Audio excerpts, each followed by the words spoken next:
আমার আল্লাহ বলে এই জমিনটা আমি পুরা তামা বানায় দিব। এই জমিনের মধ্যে যত পানি আছে পানিগুলো আমি আল্লাহ পুরা ছাই বানায় দিব। যেদিন কিচ্ছু বলতে কিচ্ছু থাকবে না, সেদিন থাকবে শুধু আমার আল্লাহ। আজকে কার জন্য সুদ খাও, কার জন্য ঘুষ খাও, কার জন্য ব্যভিচার করো, কার জন্য অন্যায় করো রে মন, কার জন্য তোমরা এত বাদই করো। আরে আজকে একটা কথা বলতে গেলে কষ্ট হয়। এই জমিনটা আল্লাহ পুরায়া তামা বানায়া দিবে।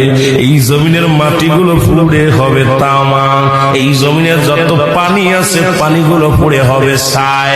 এই দুনিয়ার মধ্যে কিচ্ছু যেদিন থাকবে না, ওই তুরস্কের কত বাহাদুর, কত টাকাওয়ালা মিনিটের মধ্যে